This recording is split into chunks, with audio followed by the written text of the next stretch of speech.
Maaf ya Bu, dari gini aja dapatnya. Jadi selamat sore Bu Yayu, Bu Meli, dan Bapak Ibu semuanya. Saya Roslin, lalu ada teman saya Nazira Amalia, Dies Musti Fambudi, dan Erni Elias Sitorus. Kami ingin mencoba mempresentasikan masalah penelitian yang kami peroleh setelah kami membaca artikel Cerdas dan Cermat.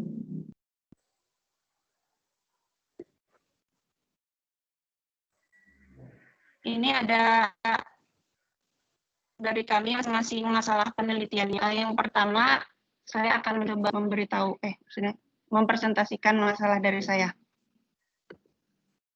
Saya mengajukan masalah bagaimana pembelajaran blended learning dalam mengembangkan disposisi produktif siswa ditinjau dari instrumen cerdas. Ya, jadi perkembangan zaman di era globalisasi saat ini membuat teknologi sudah terintegrasi dalam kehidupan kita, salah satunya dalam bidang pendidikan.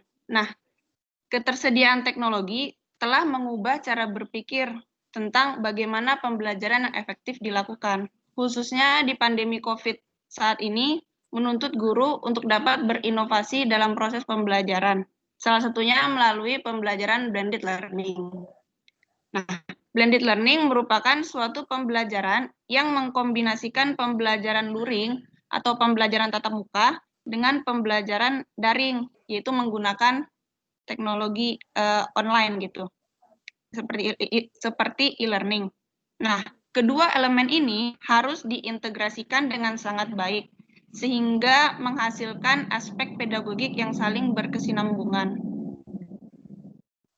Nah, salah satunya adalah menumbuhkan sikap positif dan kebiasaan dalam melihat bagi pengguna, atau di sini disebut juga sebagai disposisi produktif.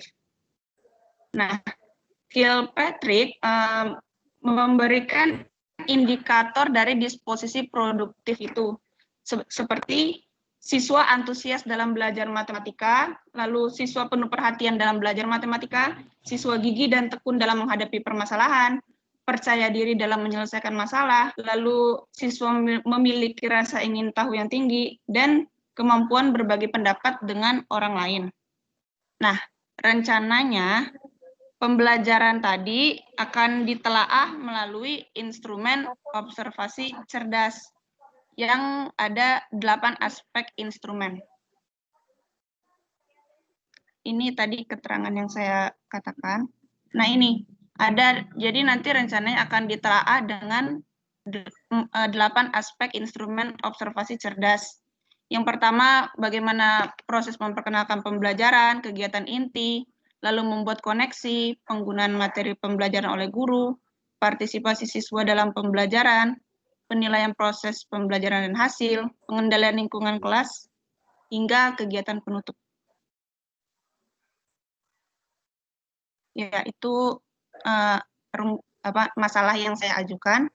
Lalu selanjutnya ada masalah dari teman saya, yaitu Nazira Amalia. Kepada Nazira Amalia dipersilahkan.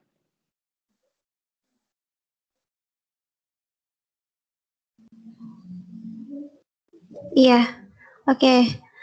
Saya Nazira Amalia. Untuk masalah penelitian yang saya ambil itu mengenai pengembangan instrumen cerdas untuk meningkatkan self-efikasi guru matematika dengan integrasi teknologi dan technological pedagogy content knowledge TPEC. Jadi di sini tuh saya mau mengembangkan instrumen cerdas itu untuk meningkatkan efikasi guru matematika dan TPEC tersebut. Oke, next. Jadi yang melatar belakanginya guru matematika,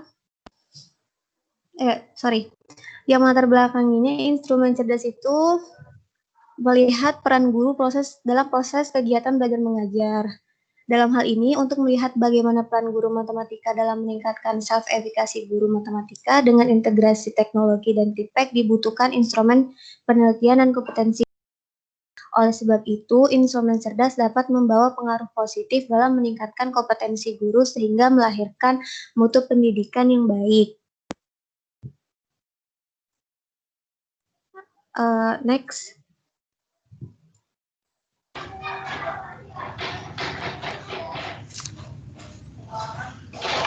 Guru matematika yang memiliki pengetahuan teknologi integrasi dan TIPEK akan mengalami kemajuan dalam segi pengajaran dan pembelajaran. Oleh karena itu, sangat dibutuhkan kompetensi guru yang memiliki pengalaman dalam bidang teknologi, guna mempermudah pengajaran dan pembelajaran pada era ini. Guru matematika yang memiliki self-efikasi tinggi dapat mengintegrasikan pengetahuan teknologi dan TIPEK secara lebih positif. Faktor yang mempengaruhi peningkatan kompetensi guru terhadap pengetahuan teknologi terintegrasi adalah faktor individu dari guru tersebut, dilihat dari kualifikasi akademis. Seiring mengikuti pelatihan teknologi dan pembelajaran matematika, maka tujuan pengajaran menggunakan teknologi dalam pembelajaran itu akan tercapai. Nah, untuk itu digunakan instrumen dari cerdas sehingga guru itu dapat memberikan pengajaran teknologi yang lebih baik kepada siswa. Next.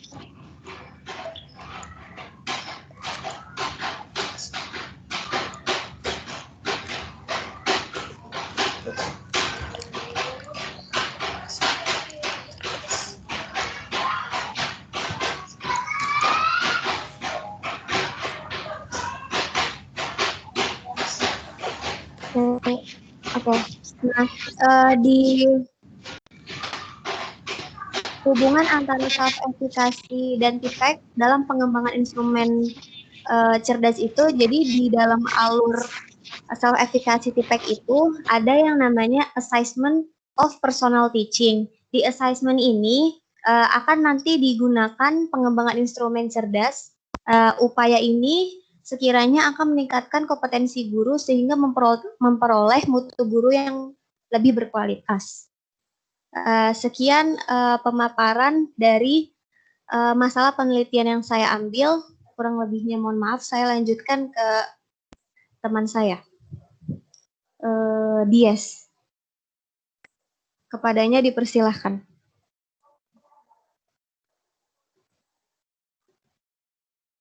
Ya, terima kasih Bu Nazira. Assalamualaikum warahmatullahi wabarakatuh. Teman-teman, Bu Meli dan Bu Yayu, saya akan menjelaskan masalah yang saya ambil, yaitu bagaimana proses pembelajaran mobile learning agar siswa memiliki pemahaman materi dengan menggunakan instrumen cerdas. Latar belakangnya, pada tahun 2020 ini, pandemi COVID-19 berdampak pada dunia pendidikan. Adanya wabah ini menghambat kegiatan belajar mengajar yang biasanya berlangsung secara tatap muka. Namun, pandemi ini mampu mengakselerasi pendidikan 4.0 dengan sistem pelajaran yang dilakukan jarak jauh dengan memanfaatkan teknologi informasi dan komunikasi atau biasa kita sebut daring. Nah, lalu mobile learning dapat diartikan sebagai penggunaan perangkat teknologi genggam yang bergerak seperti handphone, tablet, laptop yang kemudian digunakan dalam pembelajaran. Atau bisa disebut juga mobile learning adalah suatu alat yang dapat digunakan sebagai sumber untuk mengakses informasi yang dapat dilakukan di mana saja, memiliki kemampuan yang kuat dalam mengakses, keyakinan interaksi, memberikan dukungan penuh dalam mencapai pembelajaran yang efektif dan tampilan awal yang berbasis assessment. Nah, setelah saya baca dari berbagai jurnal, kalau di sini saya mengutip dari Wantiknas, dari webnya Wantiknas, Dewan Teknologi Informasi dan Komunikasi Nasional. Nah, slide-nya di next, Bu Roslina. Mengutip dari Wantiknas, Dewan Teknologi Informasi dan Komunikasi Nasional, mobile learning memiliki kelemahan, salah satunya yaitu pemahaman terhadap materi. Jadi materi yang diajarkan dalam mobile learning direspon berdasarkan tingkat pemahaman yang berbeda-beda, tergantung kepada kemampuan pengguna. Beberapa orang yang mungkin dapat menangkap materi dengan lebih cepat hanya dengan membaca, namun ada juga yang membutuhkan waktu lebih lama sampai benar-benar paham. Bahkan ada juga yang membutuhkan penjelasan dari orang lain agar dapat memahami materi yang dipelajari. Nah, dari kekurangan tersebut, saya berharap dengan kita bisa menggunakan 8 kegiatan praktik pengajaran dalam cerdas, yaitu seperti memperkenalkan pelajaran, kegiatan inti dalam mengajar, membuat koneksi dalam mengajar, penggunaan bahan pembelajaran oleh seorang guru, partisipasi siswa dalam pembelajaran, penilaian proses dan hasil pembelajaran, pengendalian lingkungan kelas oleh guru, lalu menyimpulkan pembelajaran. Nah, dari ke-8 kegiatan tersebut diharapkan bisa memenuhi kekurangan yang ada di pembelajaran mobile learning tersebut. Nah, sekian pemaparan masalah dari saya. Mohon maaf untuk segala kekurangannya. Selanjutnya akan dilanjutkan oleh Ibu Erni. Pada Bu Erni dipersilahkan.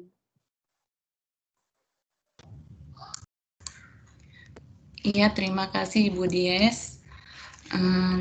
Saya Erni Elia Sitorus akan memaparkan atau mengajukan masalah. Ya, tolong Ibu.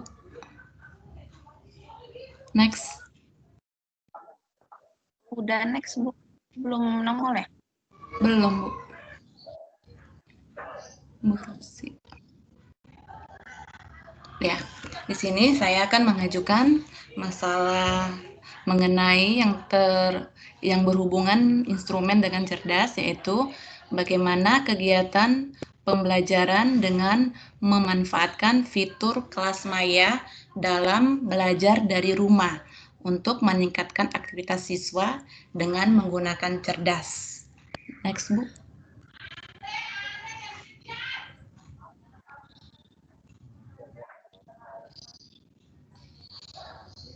Next, Bu.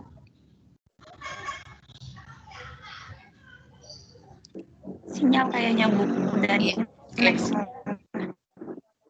Iya, untuk latar belakangnya di sini kita tahu sekarang pada musim pandemi sekarang, apalagi yang era new normal itu, perkembangan zaman itu, kita di sini saya menggunakan berbasis teknologi, khususnya di bidang pendidikan.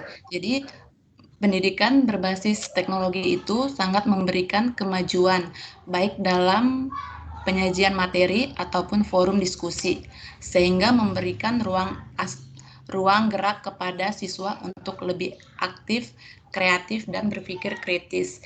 Jadi untuk penyajian materi ataupun forum diskusi, mengerjakan tugas dan ujian online ini bisa dikemas rapi dalam sebuah fitur berbasis website. Di sini saya mengajukan yang bernama dengan kelas maya.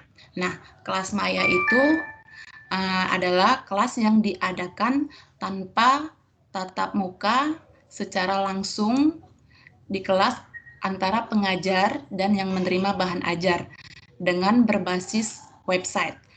Kelas maya juga merupakan suatu lingkungan pembelajaran dalam jaringan online. Dengan adanya fitur kelas maya dapat membantu guru mengemas proses pembelajaran menjadi lebih kreatif, inovatif, dan bernuansa modern.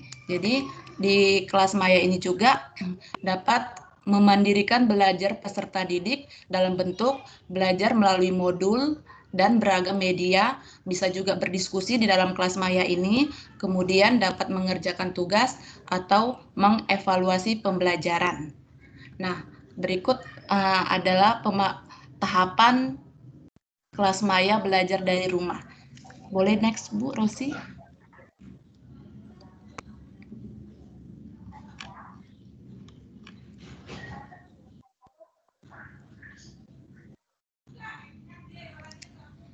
Nah, ini adalah tahapan kelas maya dalam belajar dari rumah. Nah, di dalam kelas maya ini itu aktivitas atau yang dilibatkan dalam kelas maya ini itu di situ adalah yang dilibatkan peran sekolah, kemudian aktivitas guru, kemudian peserta didik dan orang tua. Nah, berikut apa sih peran sekolah fungsinya di dalam kelas maya ini pada BDR ini? Boleh lanjut, Ibu?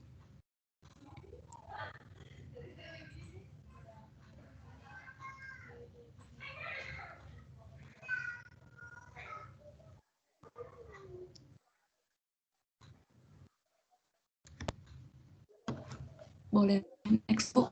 Nah, ya, untuk peran sekolah itu aktivitasnya yaitu di sini pihak sekolah terdiri dari unsur manajemen atau administrasi atau biasanya bisa juga sebagai teknisi atau operator. Kemudian menentukan pengelola akun penyelenggara, kemudian memastikan sekolah terdaftar sebagai penyelenggara, kemudian memastikan guru membuat atau mengelola kelas maya sesuai mata pelajaran dan tingkatan kelas yang diampu, kemudian memantau dan membuat laporan aktivitas kelas, dan selanjutnya mengatur kebijakan untuk pelaksanaan kelas maya yang kondusif. Itu adalah aktivitas peran sekolah di dalam kelas fitur kelas maya BDR. Kemudian untuk aktivitas guru yang dilakukan memastikan atau sudah mendaftar pada akun sekolah yang sesuai. Kemudian membuat dan mengelola kelas sesuai dengan mata pelajaran atau tingkatan kelas yang diampu. Kemudian pengelola kelas maya terdiri dari aktivitas mengisi materi, modul, atau memanfaatkan media-media. Kemudian dapat juga memberikan tugas atau menyusun soal ujian. Kemudian bisa menyampaikan pengumuman atau bisa umpan balik kepada siswa-siswa. Kemudian memberikan penilaian. Nah, selanjutnya dapat menginformasikan identitas kelas. Selanjutnya dapat mengimplementasikan pembelajaran melalui kelas maya, termasuk pemantauan dan evaluasi. Kemudian berikut aktivitas yang dilakukan oleh peserta didik. Memastikan sudah mendaftar pada akun sekolah yang sesuai. Kemudian mendaftar pada kelas yang dituju dengan kata kunci yang diberikan oleh guru. Kemudian melakukan aktivitas belajar. Nah, selanjutnya aktivitas orang tua pada BDR ini yaitu mendampingi pembelajaran yang berlangsung, kemudian memantau perkembangan belajar peserta didik dengan misalnya dengan mengingatkan tugas atau memeriksa hasil belajar. Itulah aktivitas yang dilakukan pada fitur kelas maya selama belajar dari rumah. Ya, silakan next, Bu, lanjut.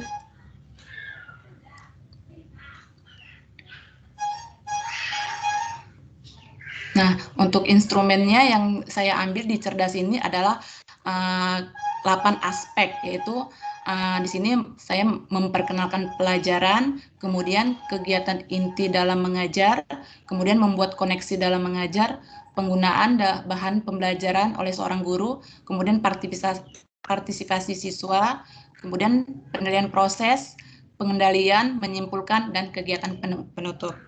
Nah, itulah masalah yang saya paparkan. Sekian dan terima kasih. Mohon maaf kalau ada kekurangan. Saya lanjutkan kepada Ibu Rosi. Terima kasih.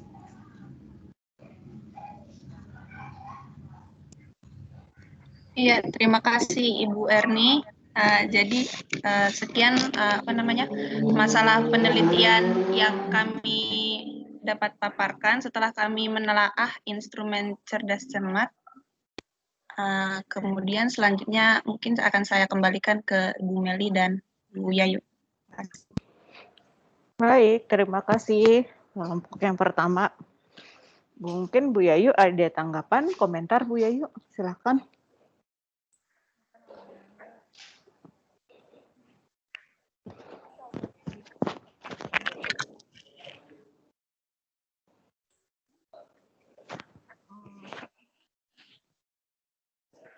Terima kasih Bu Meli, terima kasih teman-teman mahasiswa. ini sudah baru langkah awal ya, ketika kita mengajukan suatu masalah. Tadi seperti kemarin sudah ya kita dalam proses belajar, nggak apa-apa, depan juga lama-lama kita bisa mengarahkan ke sana ya. Kalau kita melihat instrumen, misalnya saya tahu nanti ditambah lagi, seperti Bu Meli sampaikan kemarin, misalnya pengembangan instrumen instrumen seperti cerdas itu, gitu. Tetapi kaitannya dengan PJJ. Nah, pengembangan instrumen dan implementasinya, misalnya dalam masa pandemi gitu. Nah, itu sebenarnya kita memverifikasi dari artikel yang ada. Tapi saya tadi melihat, Bapak dan Ibu, saya melihat itu menggunakan instrumen cerdas. Ya. Menggunakan instrumen cerdas yang sudah, ya nggak apa-apa. Boleh juga menggunakan instrumen tersebut. Tapi kita belum tentu. Kita juga harus pastikan instrumen cerdas. Misalnya saya masuk di dalam PJJ, cocok enggak gitu. Belum tentu cocok kan. Berarti instrumen cerdas yang waktu dia di dalam kelas real gitu, di dalam dia cocok. Tetapi ketika PJJ mau tidak mau kan Ibu harus merubahnya. Nah, disitulah nanti novel gitu. Bisa pengembangan instrumen cerdas yaitu yang sesuai dengan masa pandemi. Pengembangan instrumen dan implementasinya dalam pembelajaran matematika pada saat masa pandemi. Mel, suamiku masuk lagi, Mel.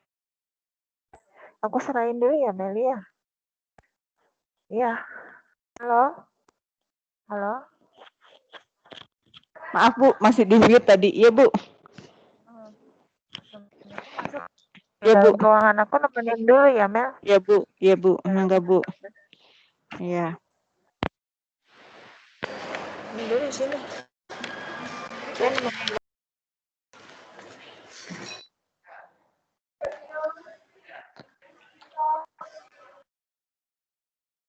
Oke, baik. Jadi tadi kita sudah dengar ya beberapa ide dari kelompok ini. Ada 4 ide besar nih yang bisa kalian semua lihat juga di layar ya. Bagaimana mengembangkan penelitian dari cerdas dan cermat itu. Yang pertama, bagaimana pembelajaran blended learning dalam mengembangkan disposisi produktif siswa ditinjau dari instrumen cerdas.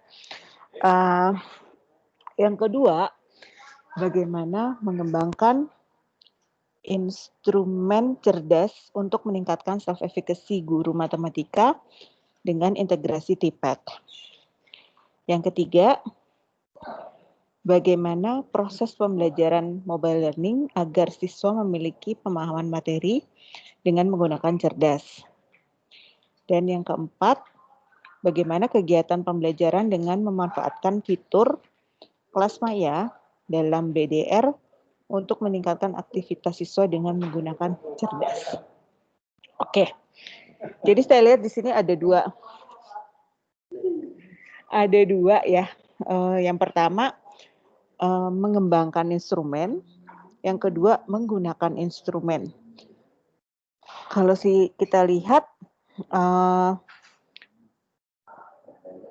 yang nomor 2 itu mengembangkan instrumen cerdas, sementara yang lainnya menggunakan cerdas ya.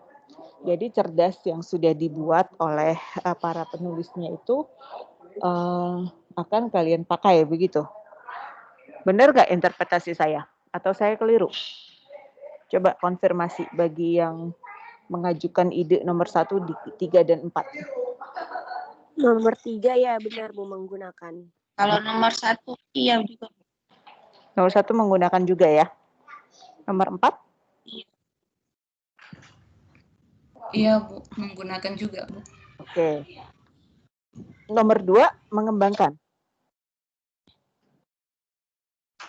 Iya Bu. Bahkan memodifikasi.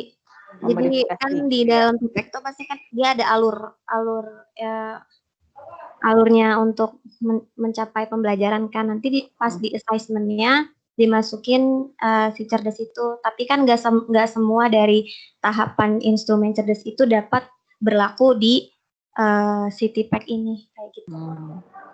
Oke. Nah, kalian perlu pahami satu. Sebelum mengembangkan atau sebelum menggunakan cerdas, kalian harus pahami dulu, cerdas itu apa sih? Cerdas itu dibuat untuk mengukur apa? Itu dulu, pahami dulu, ya. Nah, setelah itu, apakah cerdas ini kemudian akan tepat saya gunakan untuk kondisi atau konteks yang berbeda? Apakah cerdas ini tepat saya gunakan untuk situasi blended learning, mobile learning, dan kelas maya? Pikirkan itu dulu. Nah, kalau pastikan nanti akan ada akan ada semacam degree of usefulness ya gitu ya. Seberapa tepat sih ini bisa dipakai untuk blended learning, untuk mobile learning, dan untuk kelas maya. Nah, terus kemudian kalian pikirkan, oh ini sepertinya ada bagian-bagian yang bisa saya ambil, ada bagian-bagian juga yang kurang tepat, gitu kan? Nanti di situ, jadi mungkin dari cerdas itu hanya beberapa aspek saja yang bisa digunakan. Aspek yang lain perlu modifikasi. Kalau Anda tidak mau melakukan modifikasi, ya berarti tidak dipakai. Misalkan seperti itu. Oke, itu yang pertama. Yang kedua, untuk bisa tahu seberapa tepatkah cerdas ini dipakai dalam situasi yang berbeda, berarti Anda harus tahu dulu blended learning itu apa. Apa sih bedanya blended learning dengan pembelajaran yang reguler gitu. Kalau tadi misalkan cerdas pada awalnya dibuat untuk menilai proses pembelajaran di kelas reguler. Nah, sekarang Anda mau pakai di kelas blended learning. Berarti kan Anda harus tahu dulu nih bedanya blended learning dan kelas reguler.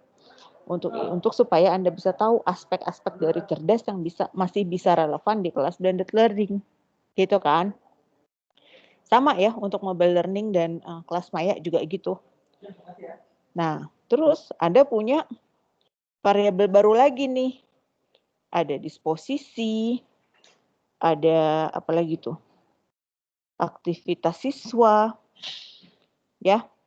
Ada pemahaman materi gitu kan. Nah, itu Anda pikirkan apakah ini masih tepat digunakan cerdas atau Anda butuh instrumen tambahan. Gitu. Ya, jadi tanyakan kembali, cerdas ini untuk menilai apa sih? Kalau Anda mau menambahkan disposisi, mungkin Anda perlukah menggunakan instrumen khusus untuk disposisi? Adakah instrumen untuk disposisi yang sudah dikembangkan orang? Gitu. Cari tahu dulu itu, gitu. Jadi menurut saya ini udah langkah awal yang bagus gitu ya. Anda sudah punya ide, saya mau ini. Nah, langkah berikutnya ke depannya adalah mencari jalannya. Untuk sampai situ ya Anda harus tahu dulu betul medannya. Medannya yaitu apa? Blended learning itu apa? Cerdas itu apa? Anda kenali dulu, pahami betul-betul itu. Oke, seperti itu. Terus yang kedua, yang nomor 2 ini mengembangkan instrumen cerdas untuk meningkatkan self-efficacy guru dengan integrasi TPEC. Nah, TPEC itu satu konsep sendiri, ya. Pahami dulu TPEC-nya itu. Nah, terus kalau Anda baca-baca TPEC, mungkin nanti Anda akan ketemu udah ada orang yang buat instrumen tentang TPEC. Udah ada, mungkin kalau Anda baca-baca self-efficacy, udah ada orang yang bikin instrumen self-efficacy. Nah, terus kamu mau buka cerdas. Nah, gimana tuh? Nah, jadi kamu harus mengkonsep itu gitu loh. Jadi Anda punya 3 konsep besar, cerdas, efekasi, TPEC. Tapi keterkaitan ketiganya itu seperti apa? Nah, itu harus bisa Anda gambarkan. Itu dalam penelitian yang dinamakan conceptual framework. Jadi kamu punya kerangka konseptual. Jadi itu adalah sebetulnya teori-teori besar yang kamu pakai dalam penelitianmu, tapi kamu harus bisa menjelaskan keterkaitan konsep-konsep atau teori-teori itu. Gitu. Jadi tidak asal comot ya, tapi itu harus ada argumen penjelasannya. Kenapa self-efficacy dan TPEC? Nah, itu harus bisa dijelasin. TPEC kan technological, pedagogical content knowledge. Bagaimana guru mengajar pakai teknologi. Terus apa hubungannya dengan self-efficacy? Gitu. Itu perlu Anda pahami betul supaya Anda bisa punya conceptual framework yang kuat, ya. Nah, terus masuk lagi nih si cerdas. Nah, kalau tadi misalkan cerdas itu untuk menilai bagaimana pembelajaran dalam kelas reguler gitu ya, sekarang Anda mau mengintegrasikan dengan adanya teknologi gitu. Mungkin akan ada aspek-aspek cerdas yang relevan, atau mungkin ada aspek-aspek yang belum di-cover oleh cerdas. Gitu. Jadi mungkin nanti Anda menambahkan butir-butir lagi, khususnya tentang teknologinya itu di cerdas, mungkin. I don't know, mungkin arah pengembangannya ke sana. Jadi mungkin yang bisa saya komentari dari 4 ini adalah ini awal yang bagus, Anda sudah mulai brainstorming ide-idenya seperti apa. Tinggal ke depannya adalah pahami betul apa yang mau Anda kaji dan perkuat konseptual framework-nya itu. Kalau dari saya itu. Gitu. Ya. Oke. Bu Yayu sudah kembali?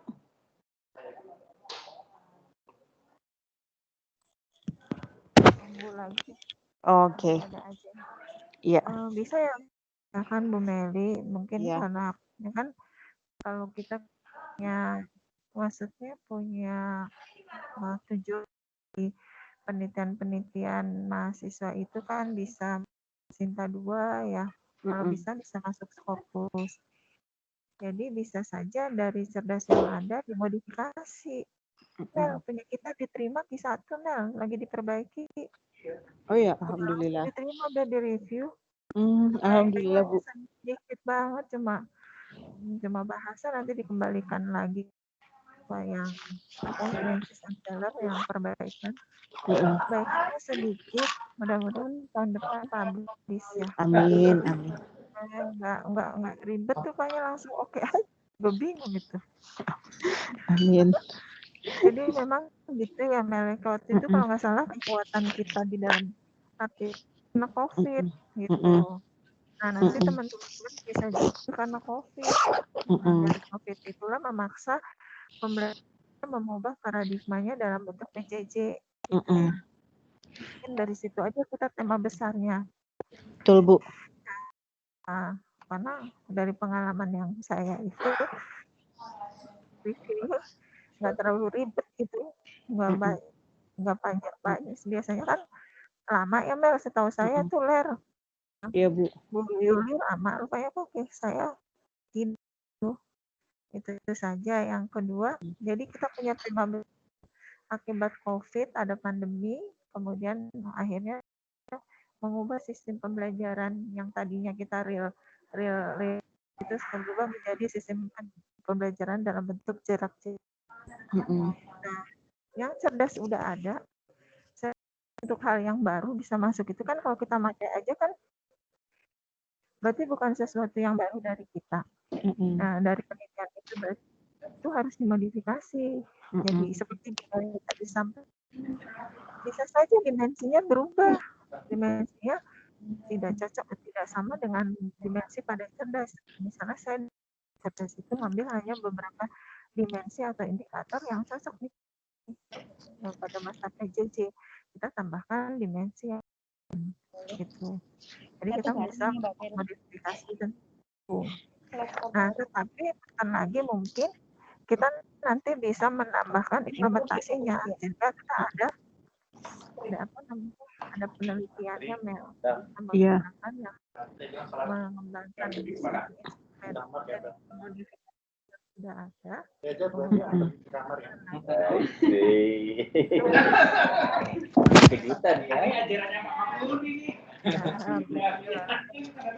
atau yang lainnya.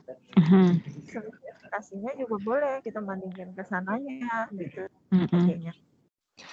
Contoh lagi ya, misalnya gini, saya beri contoh. Misalnya analisis kemampuan yaitu soal higher order thinking skill pada dalam pembelajaran jarak jauh pada masa pandemi. Nah, bisa juga ambil. Kenapa menganalisis? Ya, kita ambil judul-judul seperti ini yang memang nggak berjudul yang biasa, bukan pengaruh. Tapi pada dasarnya di dalamnya sudah ada desain pengaruh. Ya, Bu Meli. Iya, Bu. Mungkin bisa nanti masukannya. Contohnya. Iya. Betul, Bu. Terima kasih.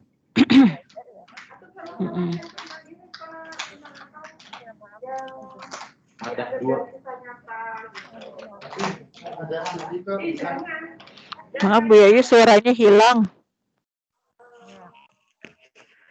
Misalnya pengembangan instrumen, maaf ya, karena saya evaluasi pengembangan instrumen self assessment calon guru matematika ya dalam penerapan PCC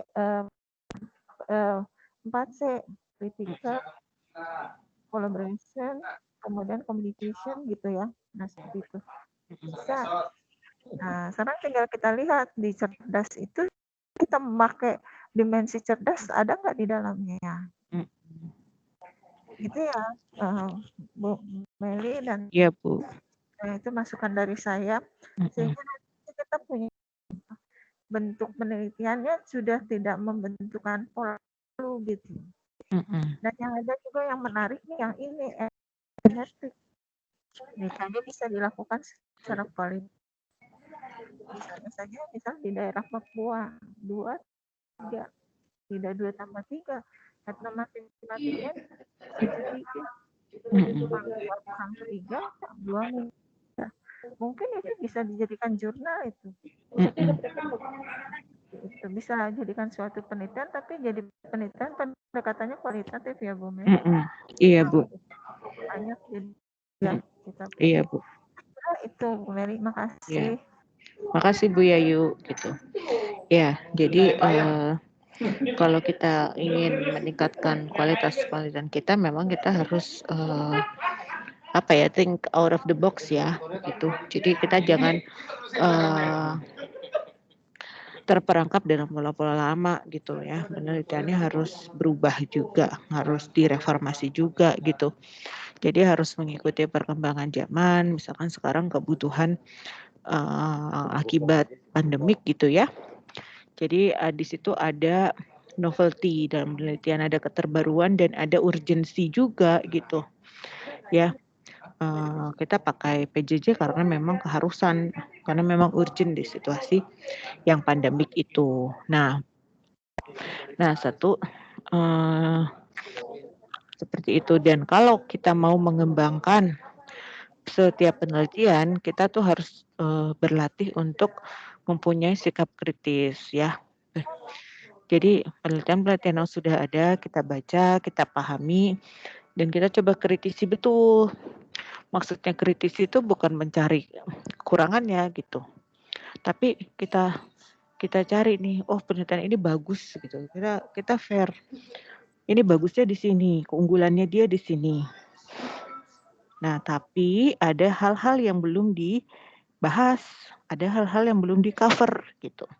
Karena biasanya kalau Anda baca artikel jurnal itu, fokus penelitiannya satu dan itu sempit gitu. Ya, pasti ada hal-hal lain yang belum dibahas dari penelitian itu. Nah, disitulah kita mencoba mengkritisi. Oh ya, hal ini belum dibahas. Misalkan cerdas.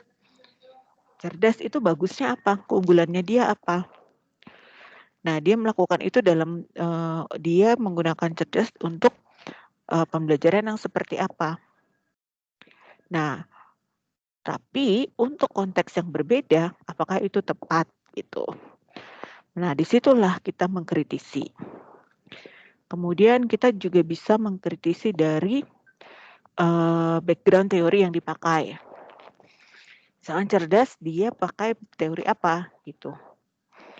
Nah, terus Anda bisa sandingkan dengan, bisa tandingkan dengan teori lain. Tapi menurut teori yang berbeda, ini sepertinya ada kontradiksi atau seperti apa gitu. Oleh karena itu perlu penyesuaian, perlu modifikasi. Makanya ada kebutuhan untuk mengembangkan modifikasi instrumen seperti itu gitu ya. Jadi bangun argumenmu untuk kenapa harus mengembangkan hal ini gitu ya. Jadi seperti itu. Oke, sebelum kita lanjut ke kelompok berikutnya, ada pertanyaan? Ibu mau tanya Bu, itu kan yang tadi kalau saya kan yang nomor 1 Bu. Jadi saya kan nulisnya ditinjau dari instrumen cerdas. Nah kalau saya maunya pakai cerdas tapi sebenarnya modifikasi Bu, tapi modifikasinya itu nggak ditulis kayak di judul, tapi ditulisnya tuh di dalam. Atau memang di judulnya itu harus ditulis modifikasi Bu, jadi pengembangan, jadi berubah gitu ya Bu? Gini, judul itu kan harus mencerminkan apa yang Anda mau lakukan. Judul itu harus bisa menggambarkan apa isinya, ya. Coba baca lagi judulnya. Pikirkan, apakah judul itu benar-benar menggambarkan apa yang akan Anda lakukan. Nah, kalau saya sebagai orang awam ya, saya kan tidak tahu nih apa yang akan Anda lakukan. Tapi dari judul itu saya bisa menebak-nebak, menginterpretasi. Setiap orang yang baca judul Anda akan menginterpretasi dengan pemahamannya mereka masing-masing. Kira-kira judul Anda tuh mengarahkan kepada apa, gitu loh. Kalau saya baca judul Anda, saya nggak tahu kalau Anda akan melakukan modifikasi, gitu. Jadi intinya judul itu harus bisa menggambarkan apa yang Anda lakukan. Tidak harus eksplisit dengan kata-kata yang seperti itu gitu loh. Tetapi setidaknya pembaca punya ide yang sama dengan Anda. Menurut saya seperti itu. Gitu.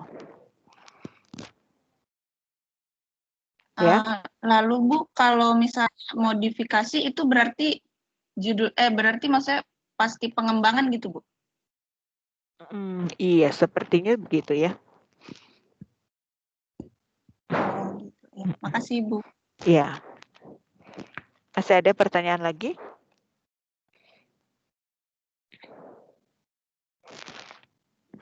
Sudah? Sudah Ibu, terima kasih banyak Ibu penjelasannya. Sama-sama. Oke, kalau gitu kelompok berikutnya ya. Kelompok siapa lagi yang mau berbagi?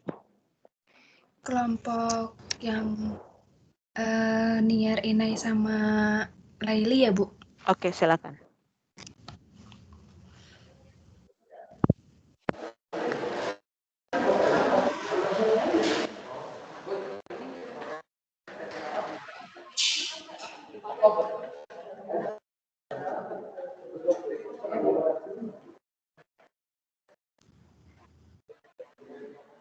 Sudah terlihat PPT-nya?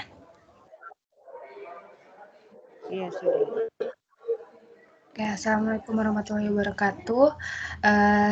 Perkenalkan, nama saya Asrianti Desiniar dan dua teman saya namanya Laili dan Hairunisa.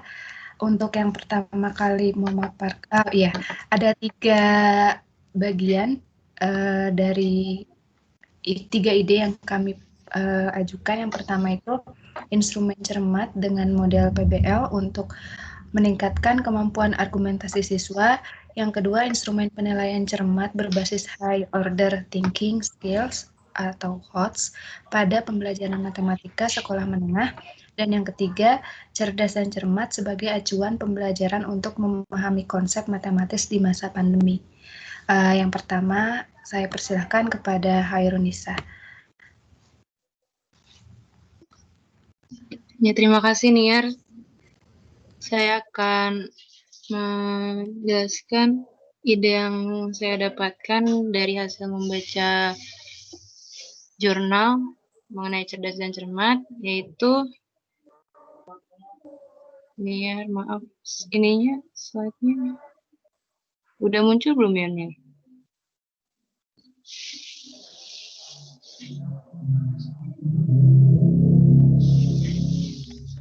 Sudah Mbak, sudah ada. Oh iya Bu, makasih Bu. Mungkin di sayanya ini telat. Ya, jadi latar belakangnya yaitu dari penelitian yang dilakukan oleh Sari. Jadi yang pertama laporan PISA tahun 2018 itu menunjukkan dari 6 level matematika yang memuat kemampuan argumentasi itu ternyata 51,7% di Indonesia masih memiliki kemampuan di bawah level 2, yang artinya mereka masih belum mampu menjawab pertanyaan matematika itu dari jurnal OECD tahun 2019. Kemudian berdasarkan penelitian dilakukan Indrawati, diketahui bahwa rendahnya kemampuan argumentasi siswa di Indonesia itu ditandai dengan kesulitan siswa dalam menyelesaikan soal yang tidak seperti biasa diajarkan. Jadi, hal ini disebabkan karena siswa hanya mengikuti perintah atau arahan yang diberikan oleh guru dalam menyelesaikan suatu masalah. Nah, padahal dalam matematika argumentasi sangat diperlukan untuk pemahaman konsep dan agar siswa dapat menjelaskan secara logis dan memutuskan cara untuk penyelesaian yang tepat dalam menyelesaikan masalah. Nah, sejalan dengan itu, menurut Sukisno, argumentasi merupakan fondasi untuk mengemukakan suatu alasan atau berpikir kritis disertai dengan data yang didukung teori yang memadai dari suatu masalah matematika. Nah, maka dari permasalahan tersebut, saya mengambil ide yaitu instrumen cermat dengan model PBL untuk meningkatkan kemampuan argumentasi siswa. Nah, instrumen cermat itu, pengembangan cermat itu kan mempertimbangkan aspek-aspek yaitu tidak hanya menilai pengetahuan prosedural, tapi juga kemampuan untuk menerapkan, menganalisis, dan mengevaluasi.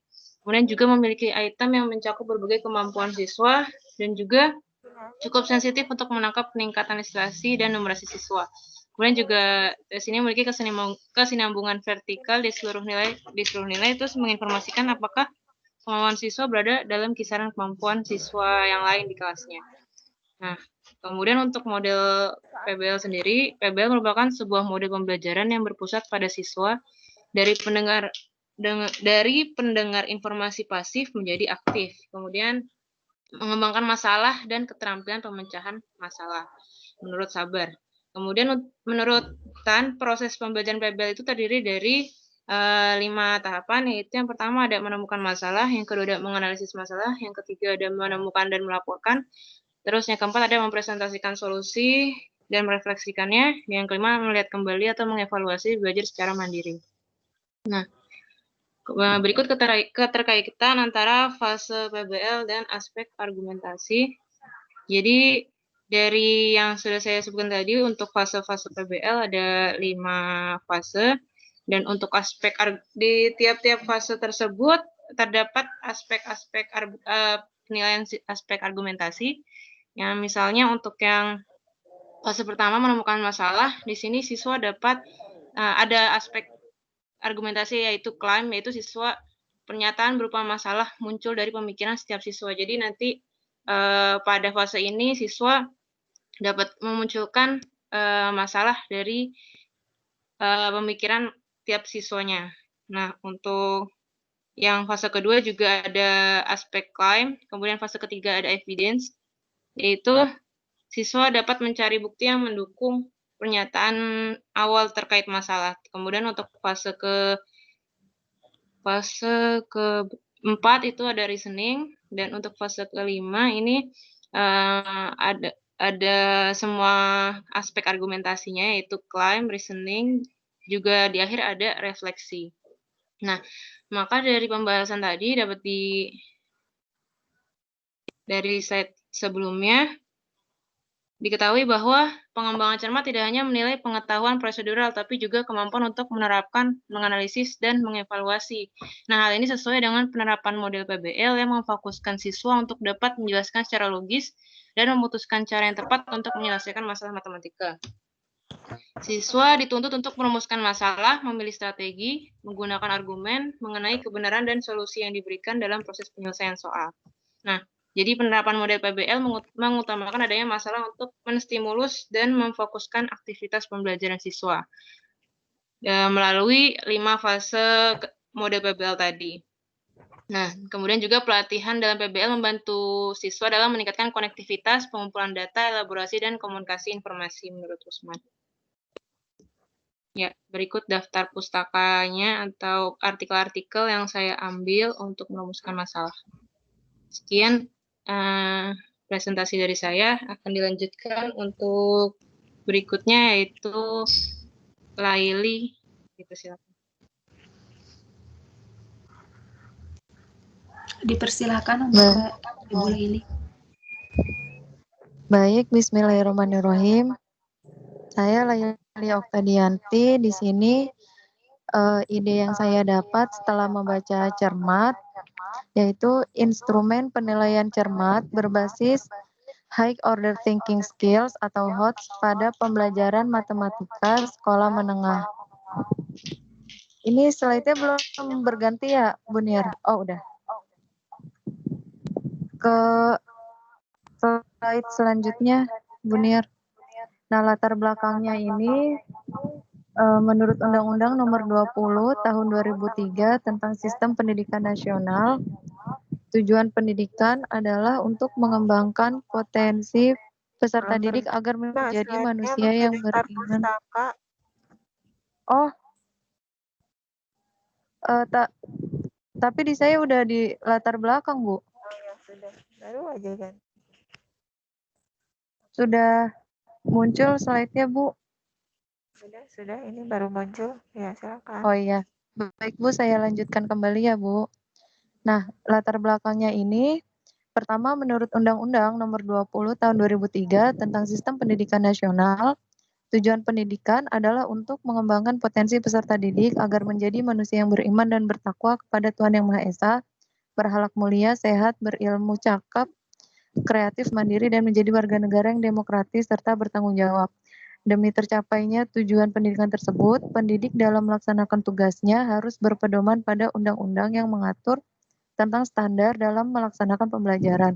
Nah, menurut PP nomor 32 tahun 2013 tentang Standar Nasional Pendidikan, terdapat 8 standar dalam pelaksanaan pembelajaran, yaitu standar isi, standar proses, standar kompetensi lulusan, standar tenaga kependidikan, standar sarana dan prasarana, standar pengelolaan, standar pembiayaan, dan standar penilaian. Kemudian Menteri Pendidikan dan Kebudayaan nomor 23 tahun 2016 bahwa pengaturan mengenai penilaian pendidikan perlu disesuaikan dengan perkembangan dan kebutuhan dalam penilaian hasil belajar. Pendidik dalam menyusun penilaian harus sesuai dengan perkembangan dan kebutuhan dalam penilaian. Pendidik dalam menyusun penilaian harus sesuai dengan perkembangan dan kebutuhan peserta didik saat ini, yaitu pembelajaran abad 21 yang menuntut peserta didik memiliki keterampilan 4C, yaitu creativity, critical thinking, communication, and collaboration. Nah, pendekatan dalam pembelajaran abad 21 yaitu scientific approach. Kemudian menurut Peraturan Menteri Pendidikan dan Kebudayaan Nomor 81A Tahun 2013 tentang implementasi kurikulum, pendekatan scientific approach terdiri dari 5M dalam kegiatan proses pembelajarannya, yaitu mengamati, menanya, mencoba, mengasosiasi, dan mengkomunikasikan. Slide selanjutnya yaitu rumusan dan tujuan masalah. Nah, rumusan masalah belum berganti ya slide-nya ya. Mungkin ke pending ya. Ke pending ya. Masih di latar belakang ya. Oh, sudah ya. Selanjutnya yaitu rumusan dan tujuan masalah. Nah, rumusannya yaitu bagaimanakah kelayakan secara teori instrumen penilaian cermat berbasis HOTS pada pembelajaran matematika sekolah menengah. Dan yang kedua, bagaimanakah kelayakan secara empirik instrumen penilaian cermat berbasis HOTS pada pembelajaran matematik sekolah menengah. Kemudian tujuannya yaitu menghasilkan instrumen penilaian cermat berbasis HOTS secara teori pada pembelajaran matematika sekolah menengah. Kemudian menghasilkan instrumen penilaian cermat berbasis HOTS secara empirik pada pembelajaran matematik sekolah menengah. Kemudian slide selanjutnya yaitu deskripsi teoritis. Nah, di sini instrumen penilaian adalah alat yang digunakan untuk mengukur hasil belajar peserta didik melalui teknik tes maupun non-tes. Sedangkan HOTS sendiri adalah kemampuan berpikir kritis, logis, reflektif, metakognitif, dan berpikir kreatif yang merupakan kemampuan berpikir tingkat tinggi. Selanjutnya yaitu aspek cermat ada 4. Yang pertama ada domain kognitif, domain konten, kemudian penggunaan model Rush dalam merancang tes, dan yang keempat tautan buklet, grade, dan instrumen penilaian lainnya. Kemudian syarat instrumen penilaian bermutu yaitu memenuhi karakteristik instrumen penilaian diantaranya valid, reliable, relevan, representatif, praktis, diskriminatif, spesifik, dan proporsional. Kemudian instrumen penilaian tes tertulisnya ada tes objektif yaitu multiple choice items, dan tes uraiannya yaitu close constructed response items yang ini didapat dari. Kemudian langkah-langkah mengembangkan tesnya, pertama menelaah kurikulum dan buku pelajaran agar dapat ditentukan lingkup pembelajaran terutama materi pelajaran. Yang kedua merumuskan tujuan instruksional hingga jelas yang akan dinilai. Yang ketiga membuat kisi-kisi atau blueprint alat penilaian. Yang keempat menyusun dan menulis soal berdasarkan kisi-kisi yang sebelumnya telah dibuat. Dan yang kelima membuat kunci jawaban. Slide-nya masih di instrumen penilaian tes tertulis ya, Niar. Bisa di next. Di sini udah karakteristik soal HOTS. Oh, udah karakteristik ya? Oh ya. Nah, selanjutnya yaitu karakteristik soal HOTS. Pertama, kemampuan pemecahan masalah atau problem solving. Yang kedua, kemampuan berargumen atau reasoning. Ketiga, keterampilan mengambil keputusan atau decision making. Yang keempat, kemampuan menghubungkan ilmu pengetahuan dalam pembelajaran untuk menyelesaikan permasalahan. Dan yang kelima, kemampuan multiple solutions dalam menjawab pertanyaan. Selanjutnya, langkah-langkah menyusun soal HOTS. Yang pertama, menganalisis KD yang dapat dibuat item HOTS. Kedua, menyusun kisi-kisi soal. Ketiga, memilih stimulus yang menarik dan kontekstual. Keempat, menulis butir pertanyaan yang sesuai dengan kisi-kisi. Kelima, membuat pedoman penskoran atau rubrik atau kunci jawaban. Nah, sekian dari saya. Selanjutnya, saya kembalikan ke Bu Niar. Terima kasih. Ya, terima kasih Bu Laili. Selanjutnya, saya mengajukan ide yaitu cerdas dan cermat sebagai acuan pembelajaran untuk memahami konsep matematis di masa pandemi. Oke, sebelumnya latar belakang dulu. Jadi di sini masalah pembelajaran di masa pandemi yang terjadi saat ini. Nah, ini belajar secara daring tentu bukan hal yang mudah kan bagi siswa. Nah, kesulitannya itu muncul bukan hanya karena perkara penggunaan teknologi, tetapi juga terkait dengan beban kerja yang besar, mengingat ada banyak mata pelajaran yang harus dihadapi pada masa pandemi COVID-19 ini. Nah, hal ini terjadi karena siswa terbiasa dengan pembelajaran tatap muka secara reguler, sedangkan pembelajaran jarak jauh sebelumnya hanya dilakukan secara insidental. Untuk platform digital sebagai sarana pembelajaran, nah pembelajaran pada masa pandemi COVID-19 tidak dapat dilakukan secara tatap muka. Dalam rangka memutus penularan COVID-19 ini, pembelajaran dilakukan secara virtual menggunakan berbagai platform, yaitu ada Zoom, Google Classroom, WhatsApp, YouTube, Instagram, dan sebagainya. Pembelajaran ini disebut juga dengan daring. Nah, bagaimana memahami konsep matematika ini dengan daring? Nah, pemahaman konsep ini adalah kemampuan dalam memahami dan mengerti suatu ide abstrak atau prinsip dasar dari suatu objek matematika. Peserta didik tidak hanya mengingat dan mengetahui apa yang dipelajari, tetapi juga mampu mengungkapkan dalam bentuk lain yang mudah dimengerti dan mengaplikasikannya dalam menyelesaikan suatu masalah matematika. Nah, pemahaman konsep matematis ini merupakan dasar untuk memahami dan menyelesaikan suatu permasalahan. Nah, ada 5 indikator yang mewakili pemahaman konsep matematis. Yang pertama, menyatakan ulang secara verbal konsep yang telah dipelajari. Yang kedua, mengklasifikasikan objek-objek berdasarkan dipenuhi atau tidak persyaratannya untuk membentuk konsep tersebut. Yang ketiga, menerapkan konsep secara algoritmanya. Lalu yang keempat, menyajikan konsep dalam berbagai macam bentuk representasi matematika. Dan yang kelima, mengaitkan berbagai konsep internal maupun eksternal matematikanya. Nah, ini Setyosari menyatakan bahwa pembelajaran melalui jaringan memiliki potensi-potensi antara lain. Yang pertama, kebermaknaan belajar. Jadi maknanya itu banyak karena tidak bisa tatap muka langsung kan.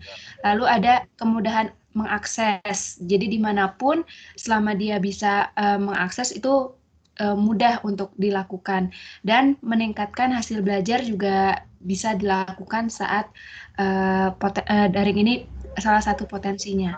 Lalu dalam konteks belajar secara online ini, mahasiswa dapat berhubungan secara cepat dan langsung dengan teks, gambar, suara, data, dan video dua arah dengan bimbingan pengajar. Secara tidak langsung, di masa pandemi ini juga merupakan aplikasi sepenuhnya dari industri digital 4.0 yang memang dikembangkan oleh pemerintah. Akan tetapi, karena ini hal baru dalam proses pembelajarannya, maka perlu dikembangkan lagi. Nah, dengan demikian, pembelajaran ini mengajar secara daring ini dapat dikembangkan dengan memperkaya pengalaman yang bermakna melalui kemampuan kognitif. Kemampuan kognitif ini tentu harus dikembangkan karena pada dasarnya manusia ini adalah makhluk yang memiliki kemampuan untuk berpikir, sehingga melalui kemampuan itulah manusia dapat memperoleh pengetahuan dan meninggalkan makhluk lain ciptaan Tuhan. Nah, secara umum berpikir didefinisikan sebagai suatu kegiatan mental untuk memperoleh pengetahuan. Nah, ini instrumen cerdasnya itu. Cerdas cermat sebagai acuan pembelajaran untuk memahami konsep matematis di masa pandemi. Instrumen dengan alat pengamatan kelas untuk menilai dimensi praktik mengajar atau cerdas. Proses pengamatan cerdasnya diuraikan sebagai berikut. Yang pertama, menyelidiki apakah guru melakukan 3 tahap kegiatan sebagai pengajar selama mengajar. Nah, itu instrumen observasi yang sesuai dengan minat kami adalah dikembangkan dengan Equip Tanzania. Ini membagi pola kelas menjadi 3 tahap yang mirip dengan PKG. Yang kedua, terlepas dari relevansinya dengan konteks Indonesia, indikator PKG ini tidak memiliki rubrik atau contoh tentang bagaimana menilai kinerja pengajaran. Lalu yang ketiga, karena mengukur frekuensi praktik pengajaran tertentu dan cenderung menggunakan pengamat dari latar belakang non-pengajar, pengembangan instrumen inferensi rendah ini lebih dapat diterapkan. Oke, sudah.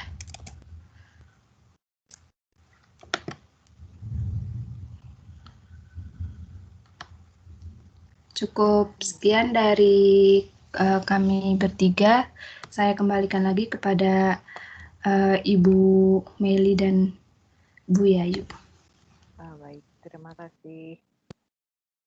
Oke, ada 3 topik ya tentang instrumen cermat, model PBL untuk meningkatkan kemampuan argumentasi siswa, kemudian instrumen penilaian cermat berbasis high order thinking skill pada pembelajaran matematika sekolah menengah, dan yang terakhir cerdas dan cermat sebagai acuan pembelajaran untuk memahami konsep. Apa nih? Nggak kelihatan di layar saya. Baik,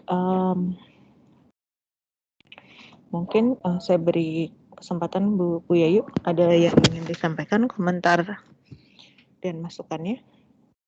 Ibu masih di mute, Bu. Mohon di unmute dulu, Bu Yayu.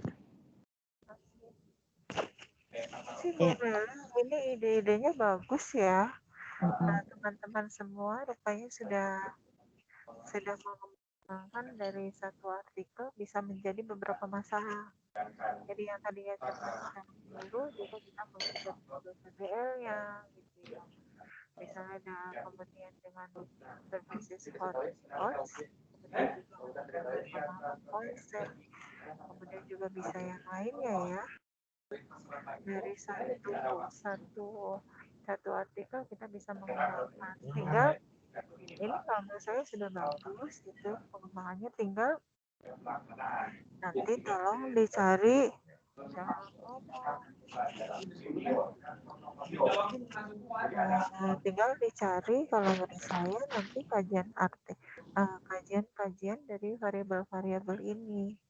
Tadi kalau tadi kan masih dengan menggunakan artikel-artikel yang di jurnal nasional ya. Nanti tambahkan lagi jadi jurnal-jurnal yang lainnya. Bisa ditambahkan lagi dari jurnal-jurnal di Indonesia, misalnya Sinta 1, Sinta 2 bisa.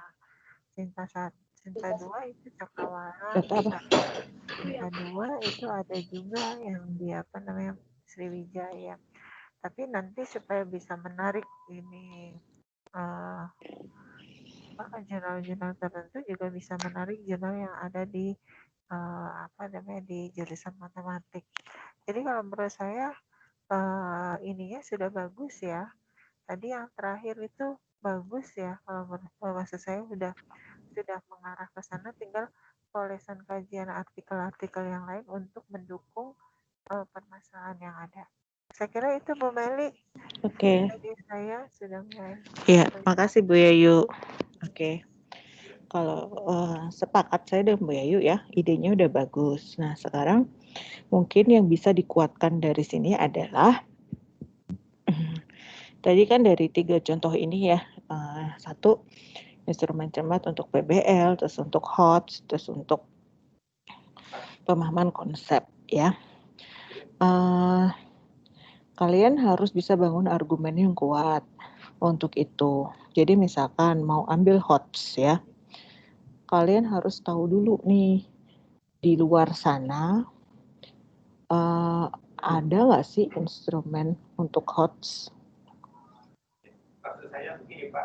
Kalau ada, apa saja gitu. Saya yakin pasti ada. Pasti sudah ada orang yang membuat instrumen tentang HOTS. Nah, mungkin nanti kamu akan dapat nih beberapa instrumen yang sudah dikembangkan sama orang-orang gitu ya. Instrumen A, B, C, D, dan mungkin salah satunya si cermat ini gitu. Nah, kamu harus bisa memahami dari semua instrumen-instrumen yang kamu temukan itu masing-masing punya keunggulan dan kelemahan. Ya kan? Nah, disitulah tadi seorang peneliti itu harus kritis. Harus bisa menganalisa keunggulan dan kelemahan dari dari berbagai instrumen yang ada. Dari situ kemudian kamu harus bangun argumen. Kenapa pilihnya instrumen cermat? Apa sih kelebihannya cermat dibandingkan yang lain untuk melihat HOTS itu? Kamu harus punya alasannya kenapa cermat. Gitu ya. Jadi kalian kalau mau menulis, apalagi kalau targetnya bisa dipublikasikan, harus bisa menunjukkan pemahaman kalian tentang apa-apa yang sudah dilakukan oleh orang-orang lain sebelum penelitian ini, gitu. Jadi seperti itu. Jadi kenapa pilih cermat, kenapa nggak yang lain, gitu, ya. Nah, alasan itu dibangun karena kamu sudah paham betul instrumen yang A begini, instrumen yang B begini, instrumen yang C begitu, gitu kan. Jadi kamu akan bisa membangun argumen kenapa memilihnya cermat. Menurut saya sih itu ya yang perlu dikuatkan lagi. Seperti itu. Dan ini juga berlaku untuk kasus-kasus yang lain ya. Jadi kalau misalkan Anda mau melakukan penelitian lain, nggak harus tentang cerdas cermat ini ya. Ini kan hanya kasus yang kita bahas. Tapi bisa jadi nanti Anda menemukan artikel lain, terus Anda tertarik untuk mengembangkannya. Nah, Anda harus bisa mengkritisi itu gitu dengan betul-betul memahami, dan kemudian dari situ Anda bisa bangun argumen yang kuat untuk sebagai tadi conceptual framework dari penelitian Anda, kayak gitu ya. Jadi yang kita lakukan hari ini contoh gitu ya, brainstorming bagaimana sih kita berangkat dari satu artikel dan kemudian bisa kita kembangkan menjadi banyak penelitian yang berbeda, kayak gitu. Oke, ada pertanyaan dari mahasiswa?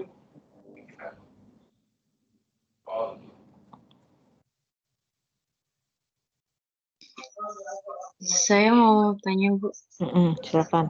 Kan kalau di instrumen cermat itu lebih ke kayak melek huruf, sama satu lagi itu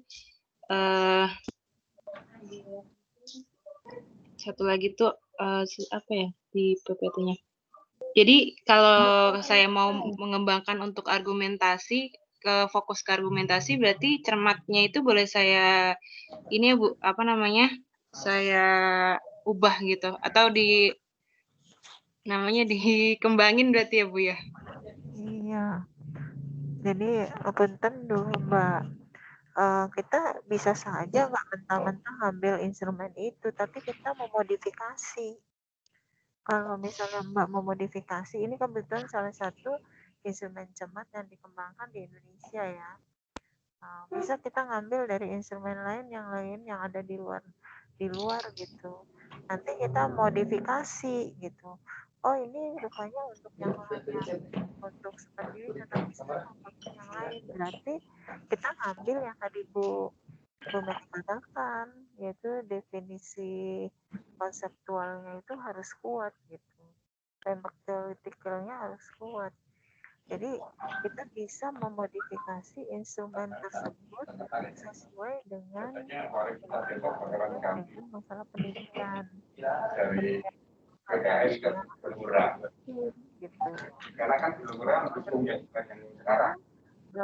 Memang rata-rata di penelitian yang dilakukan di dunia yang ada ya sama yang seperti itu, jadi sudah yang benar-benar nol. Sama yang cermat itu kan juga tidak dari nol, tapi dia dasarnya dari penelitian orang lain juga. Ini istilahnya memodifikasi gitu. Seperti itu ya. Tapi tadi seperti Bu Meli sampaikan bahwa ini adalah salah satu model aja. Bolehkah kita ngambil yang lain untuk penelitian nanti kita ke depan? Boleh, silakan. Karena kan di dalam mata kuliah orientasi baru dalam pendidikan memberikan wawasan kepada saudara, membuka wawasan bagaimana kita menganggap suatu konflik, suatu masalah. Nah, ini salah satu contohnya seperti ini. Jadi kalau misalnya mau dengerin untuk tesis, silahkan. Istilahnya modifikasi ya. Kalau karena kita bukan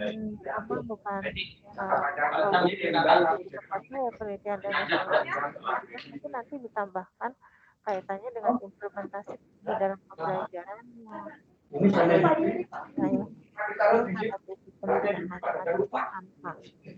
Iya. Oke, makasih. Iya Bu, terima kasih banyak Bu Yayu. Baik, masih Dan ada Bu Meli. pertanyaan? Masih ada pertanyaan lagi?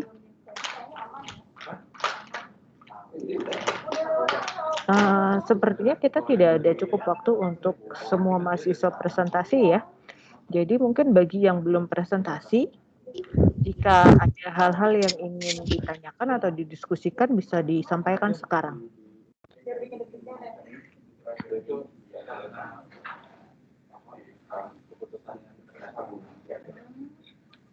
Misalkan kalian punya ide apa gitu, tetapi mungkin ada hal-hal yang masih mengganjal atau masih ragu-ragu, silakan disampaikan.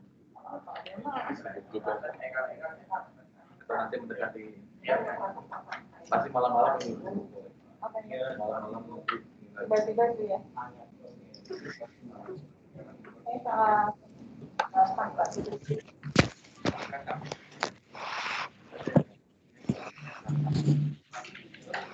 Bismillahirrahmanirrahim. Ya, silakan. Maaf Bu, saya dari kelompok saya Tuti Haryati. Kalau melihat apa yang dibaca di artikel kan, artikel cerdas itu merupakan alat penilaian untuk guru mengajar.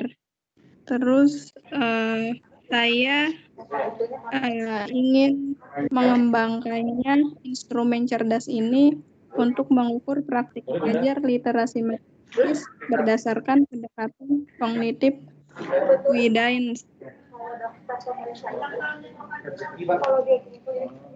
Ya, suaranya hilang, Bu Tuti.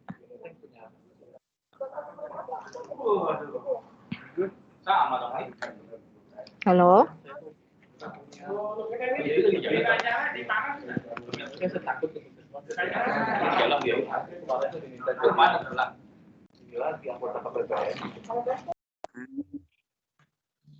Kok nggak bisa ya?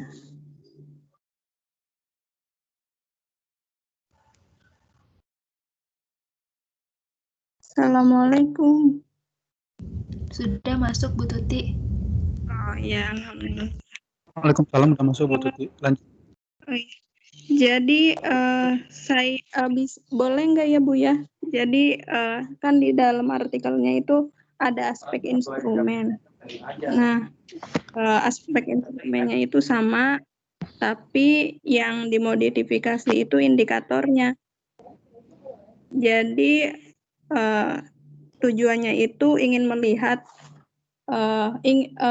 membuat alat untuk menilai guru dalam mengajar untuk literasi matematis menggunakan pendekatan kognitif guidance. Oke, ya idenya bagus. Jadi akan fokus ke literasi matematis ya. Nah, kalau memang diperlukan memodifikasi indikatornya, menurut saya ya silakan saja. Tetapi itu tadi konseptual verboknya harus kuat. Anda pahami dulu literasi itu apa sih gitu. Terus dalam mengajarkan literasi itu hal-hal apa saja sih yang kritikal gitu, yang esensial itu di situ apa saja, sehingga hal-hal itu harus masuk dalam butir-butir instrumennya. Nah itu nanti akan menjadi dasar Anda untuk memodifikasi instrumen itu, gitu. Nah dan apa namanya, mungkin tidak harus cerdas juga yang Anda pakai. Cari lagi, mungkin di luar sana udah ada instrumen yang khusus untuk literasi matematis gitu loh. Ya, kita kan di sini berlatih ya untuk mengembangkan, kebetulan kita pakainya dari cerdas gitu. Tapi kalau tadi Anda mau melihat tentang literasi matematis, saran saya sih cari instrumen yang spesifik memang untuk literasi matematis. Nah, kemudian kayak tadi cari tuh plus minusnya dari semua instrumen yang ada. Kemudian kalau Anda mau modifikasi, Anda punya argumen kenapa ini harus dimodifikasi dan bagaimana memodifikasinya. Supaya bisa menjawab itu, Anda harus pahami betul apa itu literasi matematis. Gitu, ya. Ya, baik Bu. Terima Gitu. kasih. Dari Bu Yayu ada tambahan, Bu?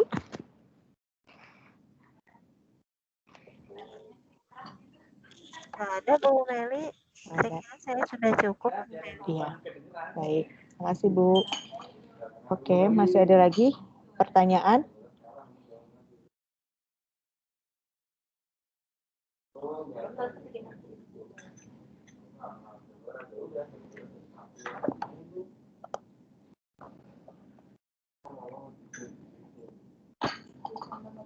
Oke, nggak ada pertanyaan? Baik, kalau sudah tidak ada pertanyaan, saya rasa cukup ya untuk pertemuan kita hari ini. Mungkin yang bisa saya simpulkan adalah dalam 2 minggu ini kita telah belajar bagaimana satu memahami sebuah artikel dan mengkaji atau membahas ide-ide untuk mengembangkan penelitian kita. Jadi tadi Anda semua sudah beberapa dari Anda ya sudah memaparkan beberapa ide perkembangan yang menurut saya itu sudah bagus, itu langkah awal yang bagus. Dan kemudian tadi kita juga sudah bahas tentang pentingnya conceptual framework itu, ya, pahami betul teori-teori yang melandasi sebuah penelitian dan bagaimana teori-teori itu saling terkait satu sama lainnya. Gitu. Dari situ kita bisa membangun argumen yang kuat untuk dasar penelitian kita. Harapan saya aktivitas minggu lalu dan minggu ini bisa menjadi latihan gitu ya, exercise buat Anda semua untuk mulai memikirkan roadmap penelitian Anda nanti gitu. Jadi kalau lagi baca artikel gitu ya, tanyakan ke diri Anda masing-masing. Artikel ini menarik gitu. Apa yang bisa saya kembangkan dari sini? Gitu. Mulai berpikir apa yang bisa saya kembangkan dari sini. Gitu. Jadi nanti kita selalu terstimulus gitu ya untuk berpikir dan untuk berbuat sesuatu yang lebih untuk kepenelitian ke depan seperti itu. Oke. Jadi ini hanya latihan. Jadi tidak stop sampai di sini. Jadi brainstorming kita hari ini bisa kalian implementasikan dan bisa kalian cobakan untuk topik-topik yang lain. Seperti itu ya. Oke. Baik.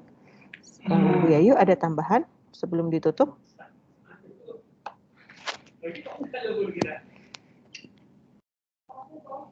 Oke, baik kalau begitu saya rasa cukup untuk pertemuan kita hari ini. Terima kasih semuanya. Saya tutup ya, saya akhiri. Assalamualaikum warahmatullahi wabarakatuh. Waalaikumsalam warahmatullahi wabarakatuh. Terima kasih Bu. Oke, saya pamit mundur ya. Terima kasih Bu. Terima kasih Ibu. Terima kasih Bu. Terima kasih Bu.